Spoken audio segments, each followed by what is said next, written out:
di sekolah kita itu berjalan dengan tertib, teratur, nyaman, menyenangkan dan hasilnya baik.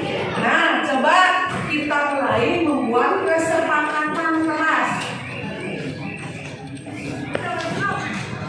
Nah, kesepakatan kelas ini harus menjadi keyakinan kalian dan harus ditaati bersama, ya.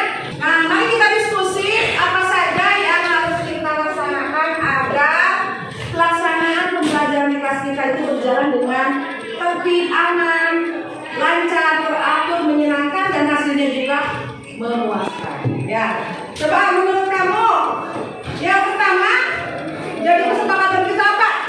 Coba. Iya, Reja ya.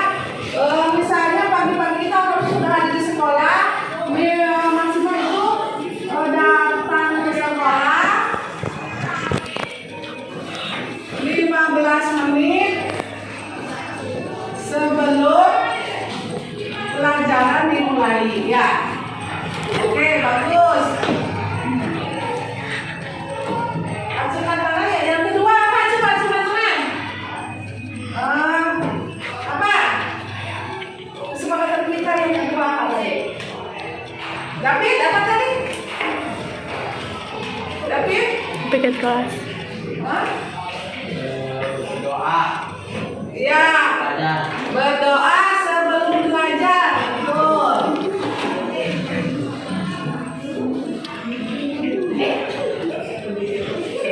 Ya, terus apa lagi?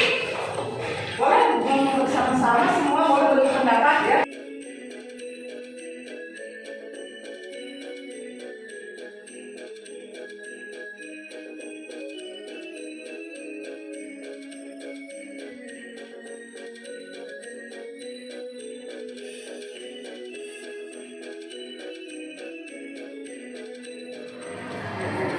Assalamualaikum warahmatullahi wabarakatuh. Waalaikumsalam. Bismillahirrahmanirrahim. Assalamualaikum wa alihi wa sahbihi wa mawala. La haula wa la quwwata illa billah. Bapak Wakasek-Dikbud yang saya hormati, Bapak Ibu, rekan-rekan guru SMP Negeri 1 Cibimbing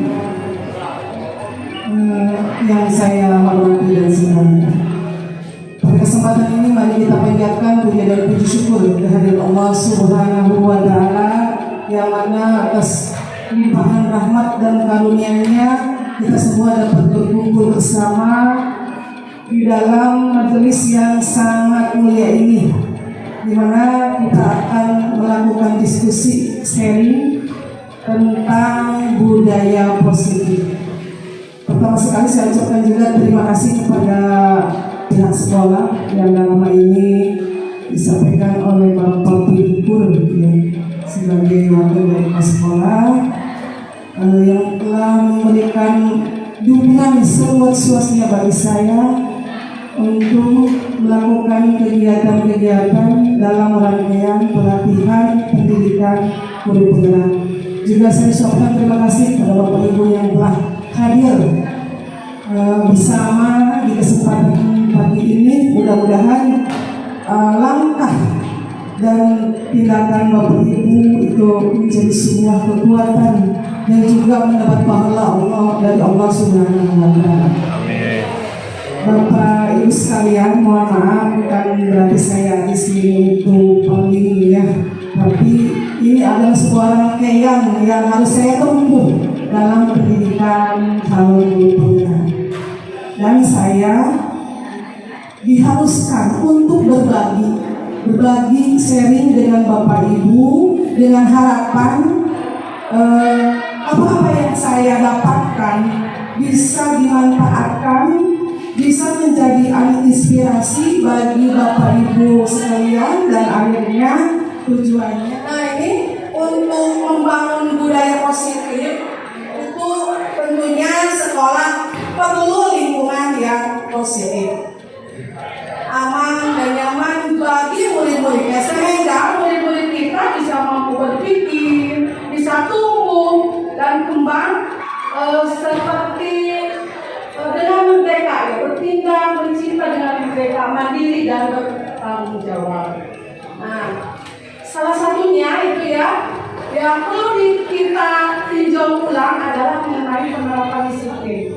Kemarin kita di grup ya, ada yang mengatakan ini anak ini bandel dan sebagainya, sudah berbagai cara halus, kasar, tapi kenapa anak-anak itu melakukan pengulangan kesalahan? Nah, mungkin dengan hal-hal yang akan kita sharing, kita diskusikan, kita bisa mencari langkah baru ya. Tidak ada salahnya kita mencoba hal-hal yang baru. Mungkin kalau hal-hal yang terdahulu kita gagal, ya, kita gagal atau tidak belum berhasil dengan baik, tidak ada salahnya kita coba yang sekarang. Di sini ada guru BK mungkin ya, dalam penanganan hal-hal yang berkaitan kesiswaan, itu yang berkaitan dengan karakter dan sebagainya ya, itu ada guru BK. Tapi yang tidak ada salahnya kita sebagai guru mata pelajaran ataupun wali kelas sebagai perwakilan orang tua, kita melakukan penerapan budaya positif dari kita, oleh kita. Bapak Ibu sekalian, ini ada teori dari Diana Gosen. Ya. Di sini ada yang nanti kita akan membahas pertama mengenai budaya positif, disiplin positif, kemudian teori kebutuhan dasar, ya, dasar manusia itu. Sebab kita ketahui bahwa setiap tindakan itu pasti punya alasan. Anak-anak melakukan kesalahan itu punya alasan, pasti ada motif gitu ya, ada motif. Nanti ada motivasi. Kemudian kita sebagai guru juga memposisikan kita itu sebagai apa dalam menerapkan disiplin kepada siswa, nanti kita bahas. Kemudian juga ada nanti restitusi, itu hal yang baru, saya juga baru mendapatkan ilmu seperti itu. Nanti kita diskusikan bersama. Teori yang meluruskan atau miskonsepsi tentang kontrol di sini ya, demi kemajuan sekolah kita tercinta ini. Ini pandangan-pandangan tentang teori kontrol. Kalau semula dulu ya ada istilah stimulus respon ya. Bapak Ibu mungkin kalau di semua perilaku memiliki tujuan atau alasan, itu ya. Kemudian juga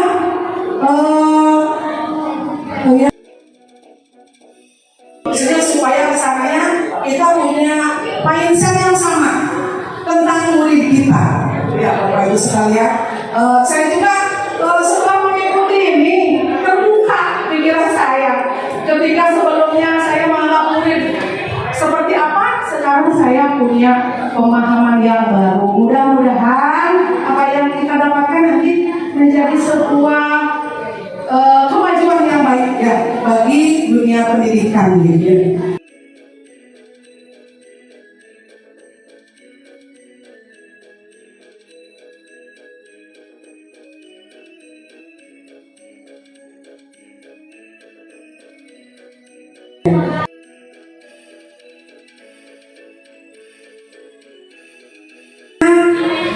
Perempuannya masukan cantik, aduh ini bagus, kita beri senyum, itu kan sama penghargaan, bukan berarti hal yang lain-lain. Itu motif yang kedua. Nah ini motif yang ketiga yang dianggap paling efektif itu adalah untuk menjadi mereka orang yang mereka inginkan dan menghargai diri sendiri dengan nilai-nilai yang mereka percaya. Misalnya dia sudah sadar kalau pakai baju misalnya dimasukkan seragam mungkin kelihatannya rapi dan lain sebagainya seperti itu. Dia punya nilai-nilai sendiri yang dipahami, yang dilaksanakan dan itu akan bermanfaat bagi dirinya. Selanjutnya Bapak Ibu sekalian, ada tujuan dari disiplin positif adalah menanamkan motif positif yang ketiga yang tadi ya pada murid-murid kita, yaitu menjadi orang yang mereka inginkan dan menghargai diri sendiri dengan nilai yang mereka percaya ya. Nah,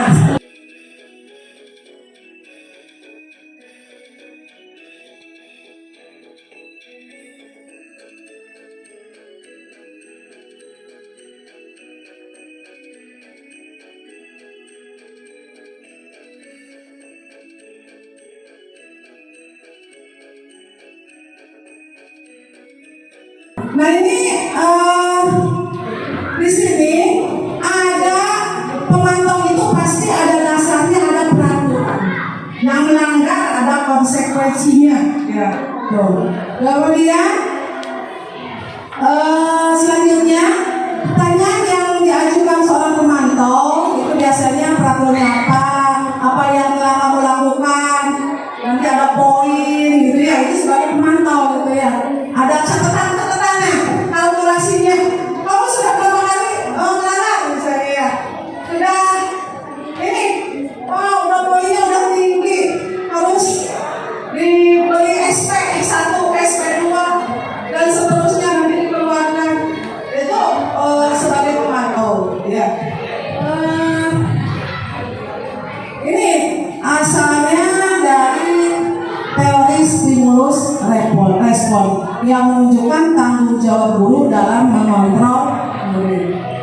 Nah yang ini posisi yang terakhir namanya posisi manajer.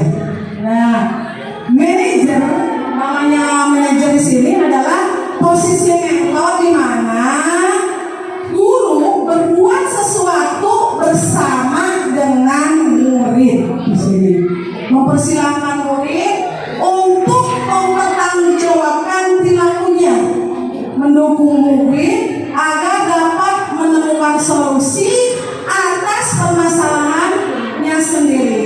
Nah, seorang manajer ya biasanya memiliki keterampilan di posisi teman, bisa posisi teman, juga di posisi pemantau. Jadi tetap kita ada punya keterampilan itu. Jadi ada pasti orang kita itu memantau perkembangan anak, siapa yang melakukan kesalahan pasti ada. Kemudian juga sebagai teman ya, sebagai teman ada posisi itu. Nah, jadi bisa jadi ini ya di waktu-waktu tertentu kita menginginkan murid-murid kita menjadi manusia yang merdeka, mandiri, bertanggung jawab. Maka kita perlu mengacu kepada restitusi yang dapat menjadikan murid kita seorang manajer juga ya bagi dirinya sendiri. Di sini ada penekanan bukan pada, nah ini di sini ada pemantau itu pasti ada dasarnya, ada peraturan. konsekuensinya, ya. Tuh. Kemudian selanjutnya pertanyaan yang diajukan seorang pemantau itu biasanya peraturan apa yang telah kamu lakukan, nanti ada poin gitu ya, itu sebagai pemantau gitu ya. Ada catatannya, kalkulasinya. Kamu sudah berapa kali melanggar misalnya ya? Sudah ini, udah poinnya udah tinggi, harus dibeli SP 1, SP 2 dan seterusnya nanti dikeluarkan. Itu sebagai pemantau ya. Ini asalnya dari teori stimulus respon yang menunjukkan tanggung jawab guru dalam mengontrol murid.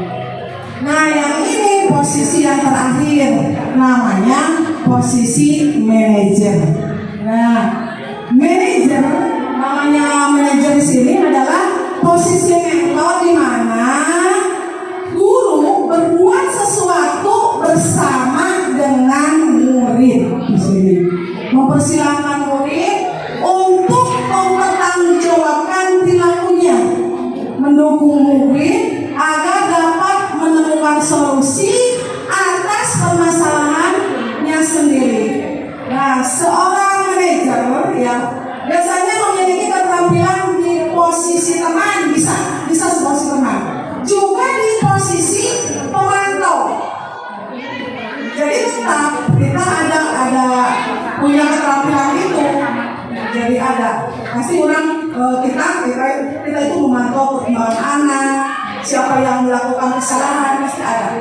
Kemudian juga sebagai teman ya, sebagai teman ada posisi itu. Nah, jadi bisa jadi ini ya, di waktu-waktu tertentu kita menginginkan murid-murid kita menjadi manusia yang merdeka, mandiri, bertanggung jawab. Maka kita perlu mengacu kepada institusi yang dapat menjadikan murid kita seorang manajer juga ya bagi dirinya sendiri. Di sini ada penekanan bukan pada kemampuan membuat konsekuensi, namun mereka dapat berkolaborasi dengan murid bagaimana memperbaiki kesalahan yang ada. Misalnya ini ya, manajer itu biasanya berkata begini, misalnya manggil kelas enggak besok, ya ada laporan si Anu melanggar. Nah, misalnya membuli ya, misalnya membuli, sok ngecek nyebutan nama orang tua, biasanya sok nangis ada ya. Nah, kita panggil, kamu ingat tidak keyakinan kelas kita? Pasti anak yang ketika membuat kesepakatan ingat ya, apa? Misalnya harus saling menghargai. Nah, tahu tidak kamu apa yang kamu lakukan? Tahu? Salah tidak? Menurut kamu? Ya Bu. Jadi dia sendiri yang terus kira-kira kamu tahu tidak? Yang kamu lakukan itu membuat orang lain seperti apa? Dia kan sadar. Misalnya malu apa ya? Kemudian kira-kira supaya teman kamu tidak malu atau apa, silakan apa yang akan kamu lakukan. Nanti dia akan menyebut sendiri, mungkin dengan meminta maaf dan sebagainya. Nah, jadi gini, kamu punya rencana tidak? Ditanyakan mau apa yang akan kamu lakukan untuk memperbaiki keadaan ini? Tanyakan pada anak. Misalnya membersihkan kacanya. Apa yang akan lakukan? Mungkin akan mengganti baru. Jadi dia sendiri yang menyadari itu. Jangan sampai, kamu ganti ya? Ganti ya? Gantian pokoknya. Bagus lagi. Kita tidak sadar kadang. Ya seperti itu. Kayak kita merasa malu pada diri sendiri gitu ya. Ternyata, tapi apa bisa ya? Saya juga tidak yakin. Pasti orang kan sudah terbiasa seperti itu karena emosi kita terpancing Ya mudah-mudahan kita bersama-sama lah mencoba sedikit. Di sini ada Ibu Meka ya, Ibu Lita. Mungkin bisa memberikan masukan gitu ya pada kita bagaimana cara-cara terbaik menghadapi siswa-siswa kita yang perlu penanganan khusus ya. Nah, dilanjut kembali. Jadi sudah saya sebutkan bisa jadi dalam penerapan disiplin kita sebagai manajer itu jangan paling efektif katanya ya. Tapi posisi ini bisa saja kita ke posisi teman ya. Udah kayak udah dekat ya dengan anak-anak bisa dilakukan. Juga sebagai posisi pemantau juga bisa dilakukan. Jadi yang kita hindari itu ya menghukum ya, membuat orang merasa bersalah gitu. Sebisa mungkin ya, sebisa mungkin jangan sampai dilakukan kecuali memang perlu gitu ya.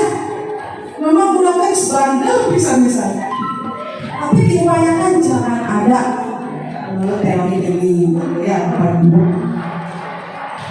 Nah ini ada hal-hal yang akibat ya ketika kita menerapkan posisi kontrol. Tidak jelas ya?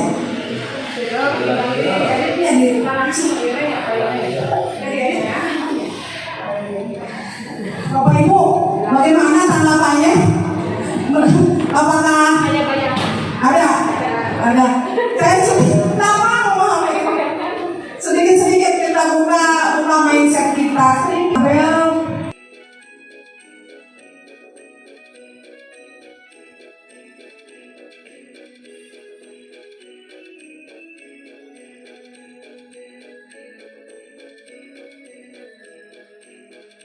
Manajer, kalau posisi manajer mengajukan pertanyaan-pertanyaan kepada siswa yang melakukan kesalahan. Apa yang dilakukan oleh kamu? Apa kamu tahu keyakinan kelas kita itu apa? Seperti itu.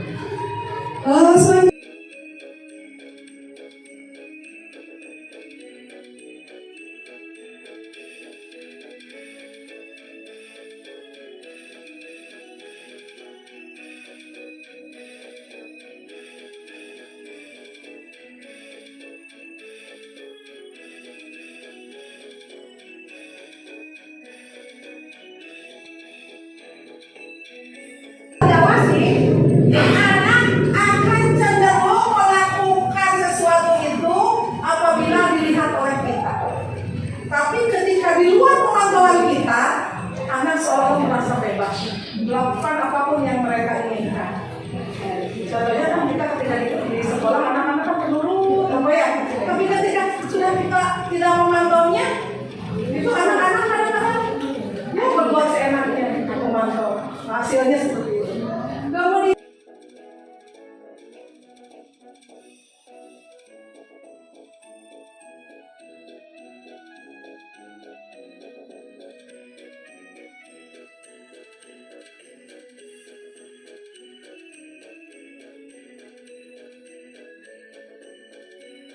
institusi ini sebuah cara menanamkan disiplin positif pada murid.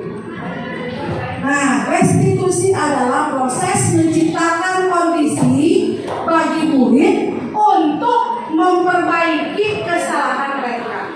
Jadi dirinya sendiri yang berupaya. Nah, sehingga mereka bisa kembali kepada kelompok mereka dengan karakter yang lebih kuat. Jadi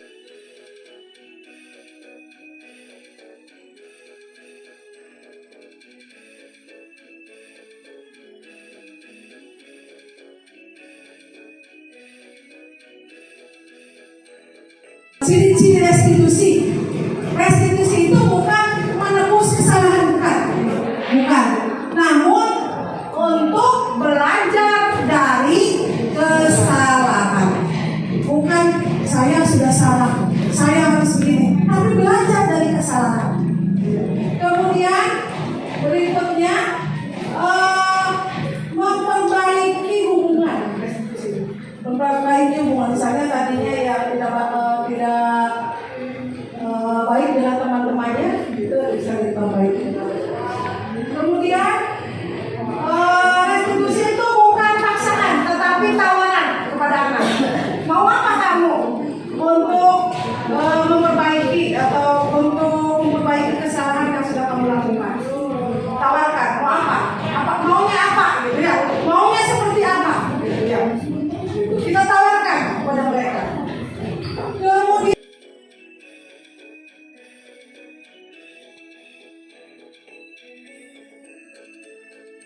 baik dalam mengubah kebiasaan siswa mungkin yang mengalami permasalahan.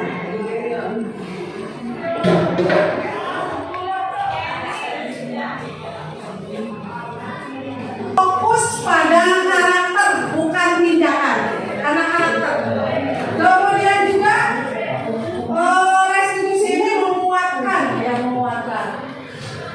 Restitusi fokus pada solusi bukan hukuman, tapi solusi ketika anak menghadapi masalah. Itu fokusnya. Kemudian restitusi juga ini mengembalikan murid yang berbuat salah pada kelompoknya. Dibesarkan hatinya ketika dia berbuat salah, dia mampu mengatasi masalahnya dan kembalikan kepada kelompoknya. Jangan sampai mereka dikucilkan ya, atau tidak diterima oleh teman-temannya. Langkah-langkah dalam restitusi ada yang disebut segitiga restitusi. Langkahnya misalnya ini menstabilkan identitas. Misalnya begini kepada anak-anak, kita panggil anak-anak ya yang misalnya membuat kesalahan, atau kita dekati ya dari hati ke hati, atau kita kunjungi rumahnya. Nah kita katakan bahwa misalnya ibu tahu, ibu dengar laporan bahwa kamu masalahnya ini dari mana. Nah ibu tidak akan mencari siapa yang salah ya, dan ibu tidak akan mengambil hitamkan kamu salah atau siapa. Kemudian manusia itu sudah biasa melakukan kesalahan. Jadi dibesarkan hatinya, distabilkan. Jadi jangan sampai ketika kita dekati anak jadi takut apa seperti itu.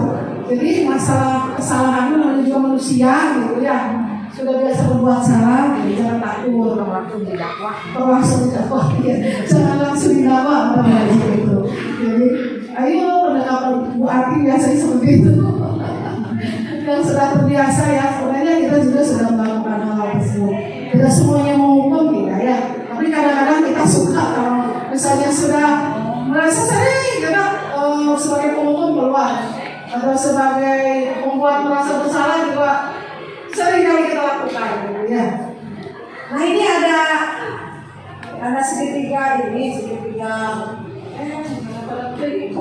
restitusi yang harus dilakukan oleh kita ketiga-tiganya ketika kita menghadapi anak yang memiliki masalah.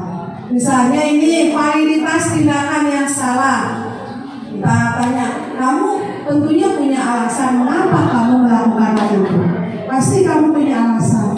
Misalnya anak yang nongkrong, ada yang kesiangan kesini. Kenapa kamu kesini kesiangan? Misalnya teman-teman, ikut teman, itu kan punya alasan mereka. Kemudian juga adakah cara yang lebih efektif untuk mendapatkan apa yang kamu butuhkan? Misalnya anak yang suka nebeng ya tadi ya contohnya, temannya sudah terbawa kesiangan. Apa ada cara lain misalnya? Agar kamu tidak kesiangan sehingga ikut teman itu, apa ada cara lain? Pasti dia akan bilang mungkin di mobil jalan kaki atau kita diantar orang tuanya atau itu mobil jemputan sekolah gitu ya, mungkin ada solusi gitu ya. Kemudian juga misalnya menstabilkan identitas. Setiap orang pasti pernah melakukan kesalahan, setiap orang, jadi harus dibesarkan. Kemudian kalau bukan kamu satu-satunya yang pernah melakukan ini, ya, supaya tidak down anak itu. Kemudian ada lagi menanyakan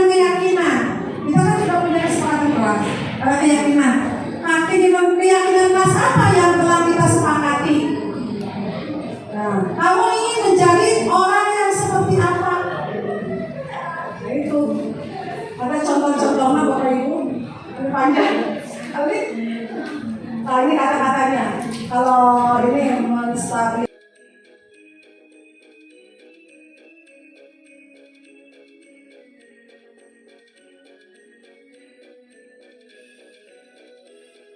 Itu Bapak Ibu sepintas nanti ada sesi diskusi apa-apa dari saya terkait penanaman budaya positif. Itu saja mungkin. Silakan kepada Bapak Ibu yang mau memberikan masukan.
Itu masakan coba. Ada beberapa hal di sini muncul egois.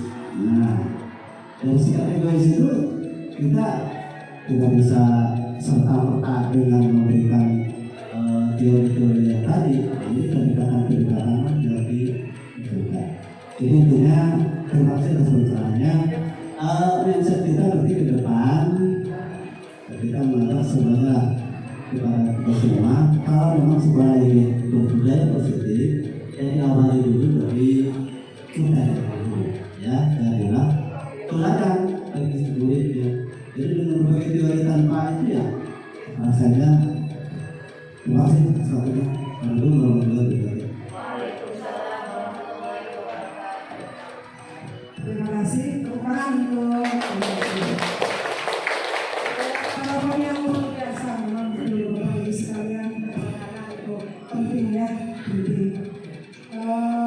berusaha kita ubah yang sedikit-sedikit, kita beri pelajaran pada mereka.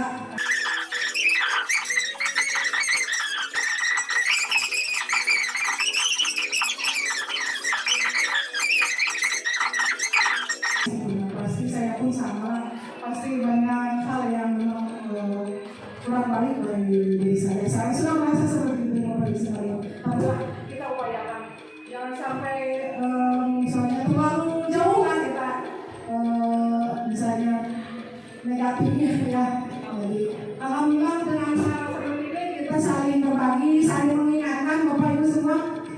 Boleh saya dikritisi ini ya apa-apa. Saya tidak ini. Dan demi kebaikan bersama ya, demi kebaikan bersama. Terima kasih Pak Nana. Selanjutnya dari Pak Toto. Ya. Bismillahirrahmanirrahim. Assalamualaikum warahmatullahi wabarakatuh. Terima kasih sekali waktu hadir di yang banyak bersama, terutama dari wilayah hari ini yang sudah dilatih dari pemerintah. Kita berjalan tadi pada saat menarik bahwa kita tuntut sebagai orang tua juga sebagai ibu, di mana program kita mahasiswa harus positif walaupun hasilnya negatifnya. Mendidik anak dengan pola berpikir yang berkembang akan membangun karakter. Anak dimaksimalkan dan ada potensi dalam diri anak tersebut atau diri mereka masing-masing. Tetapi kadang-kadang walaupun program kita yang super bagus ya, ajar kita setelah kita lepas yang dialami saya pertama anak-anak itu yang meninggal gara-garanya kalau dibandingkan sebelum dari 8 anak ada yang mudah letih kan, mengantuk saat di kelas, kurang memperhatikan arahan guru, kemampuan menangkap materi lemah, gitu kan. Di sana ada yang kurang percaya diri, juga ada yang tahan tubuhnya lemah. Itu mungkin tanggung jawab kita sebagai guru ke depannya dengan program yang hari ini berikan. Saya mungkin sedikit hanya memberikan masukannya yang lebih. Nah, ini pertama untuk menanggulangi anak-anak tersebut dan mindset pola pikir mereka positif. Pertama, jauhkan ya pikiran, tapi bagaimana cara menimbulkan atau membangkitkan supaya anak itu berpikiran positif di lingkungan sekolah ini, terutama dalam prestasinya baik di luar sekolah, eskul atau itu tugas kita. Yang kedua, kita bersenyum, sekolah saya ngomong, ya ada masalah di sekolah, ada di rumah, di sekolah, di sekolah, dan sering mantel. Yang ketiga, kita bawa anak itu bernyanyi supaya mereka berpikirnya keluar ceria. Yang keempat, usahakan teman-teman itu anak-anak itu berkumpul dengan teman-teman yang punya pikiran positif. Yang sudah saya lihat itu OSIS antara pilihannya dari apa itu. Nah, kita sebagai guru bertanggung jawab sepenuhnya baik di rumah, di sekolah, terutama di rumah anak-anak kita, di sekolah kita. Yang saya ingin katakan pada Bu Hadi, ya kita sebagai guru di sini harus bagaimana jalan keluarnya. Atur nuhun.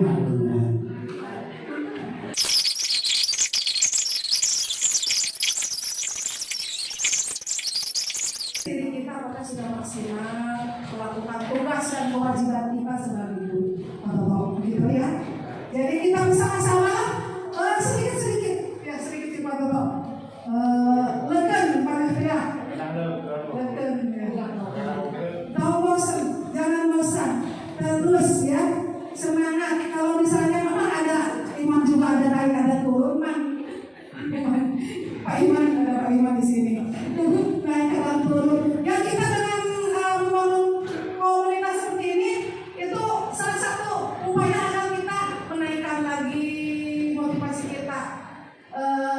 Kakek kita kalau sesungguhnya ya dicas ya. Semangat kita dalam belajar ini. Terima kasih teman-teman, bagaimana? Ya, nah teman-teman untuk yang selanjutnya, ya, maaf ya.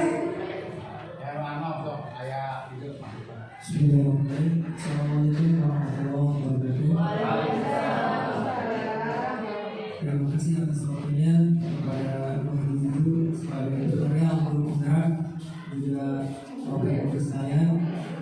Apa yang telah disampaikan kedua pembicara tadi sangat luar biasa dan sepaham apa yang disampaikan oleh Pak Nana dan Pak Bapak.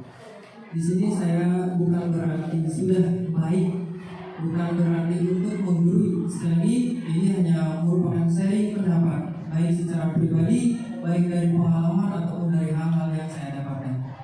Jadi untuk mengarah kepada sekolah dengan berbudaya positif itu mungkin perlu kerja keras.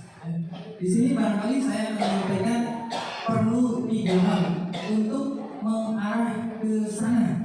Walaupun sebenarnya sudah kita lakukan, termasuk saya pribadi di kelas mungkin bapak ibu guru juga saya ini sudah pernah melakukan. Yang barangkali ini sekali lagi hanya sebagai pengingat. Yang pertama yaitu kita harus menciptakan lingkungan. Lingkungan ini ada 2. Yang pertama lingkungan secara fisik, yang kedua lingkungan secara rohani. Lingkungan secara fisik yaitu sarana dan prasarana. Karena bagaimanapun juga tanpa lingkungan fisik, sarana prasarana yang minimal memadai cukup, tidak akan mungkin sulit untuk mendapatkan hasil yang baik atau hasil yang positif. Jadi satu hal yaitu yang pertama lingkungan fisik yaitu berupa sarana prasarana. Alhamdulillah kita sudah lihat selama saya di sini dulu sebagai siswa dan sekarang sebagai pengajar, alhamdulillah ada kenaikan yang cukup luar biasa mengenai sarana dan prasarana. Mudah-mudahan ke depan akan semakin meningkatkan sarana prasarana dan lengkap. Itu harapan kami. Kemudian yang kedua yaitu lingkungan secara rohani. Tadi dengan membudayakan misalnya senyum, salam, sapa, sopan santun, dan itu sudah kita laksanakan. Budaya membaca Al-Quran setiap hari Jumat dan lain sebagainya. Budaya-budaya lain sebenarnya sudah kita lakukan, dan itu barangkali ke depan perlu ditingkatkan. Itu sekali yang pertama yang harus kita upayakan adalah menciptakan lingkungan secara fisik dan rohani. Kemudian yang kedua, setelah fisik dan rohani itu terbentuk, yang kedua yang menurut saya penting adalah bentuk kerjasama. Kita di sini kerjasama yang pertama internal dulu. Karena kemarin juga ada sedikit masalah. Dan ternyata yang setelah saya simpulkan, ternyata ada salah satu pihak yang mungkin tidak kerjasama sehingga terjadilah pelanggaran ataupun apa.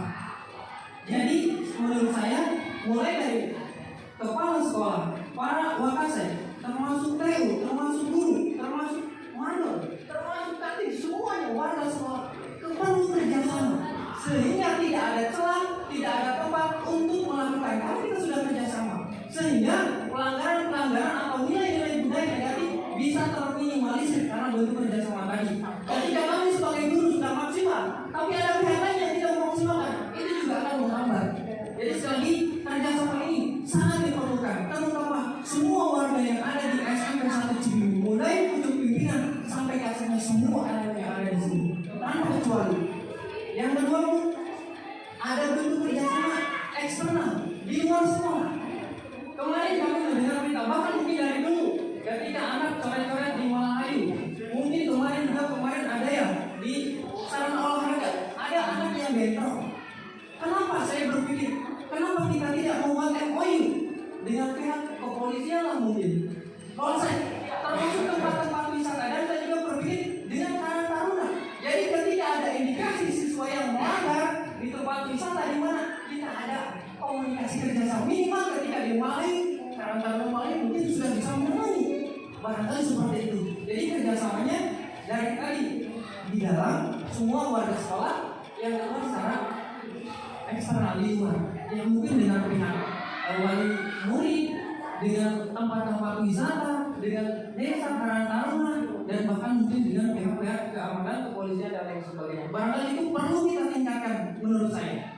Sekali lagi, yang pertama tadi ciptakan lingkungan ya, secara fisik dan rohani. Yang kedua, ciptakan kerjasama yang positif. Mulai dari semua lingkungan internal dan eksternal, maksimalkan. Dan yang ketiga, tadi sudah disampaikan bahwa itu konsistensi. Saya juga pernah melaksanakan di kelas mungkin sebulan ya, benar efektif. Tapi karena jujur saya pribadi juga manusia itulah naik turun, kadang kaya kadang tidak kaya istilahnya kan. Maka dari itu, nah itulah kendala saya pribadi, saya tidak konsisten. Jujur Bu, saya tidak konsisten.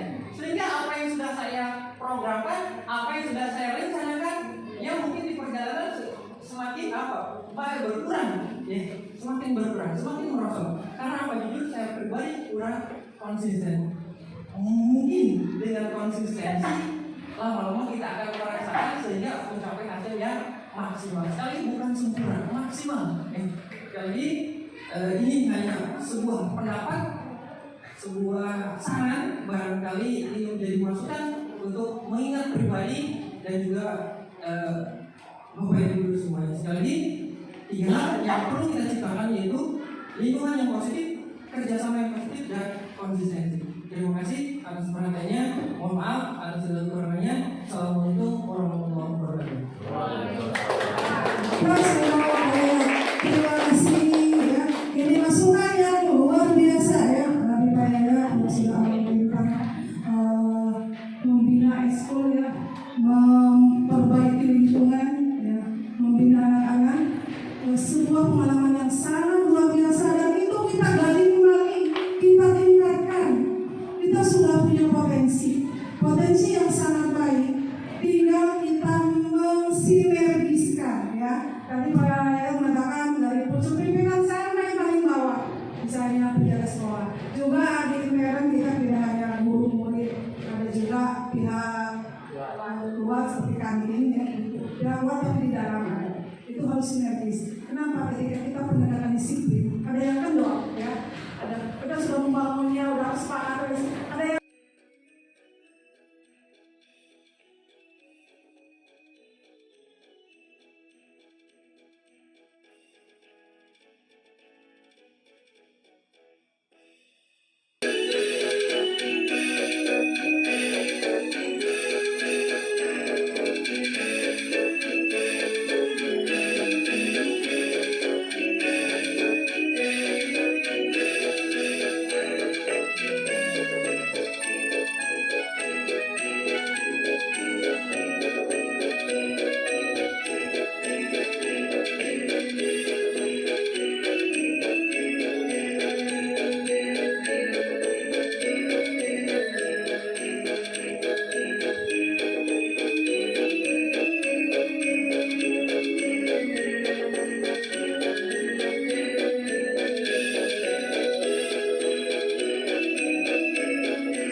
Kami dari kelompok 4 akan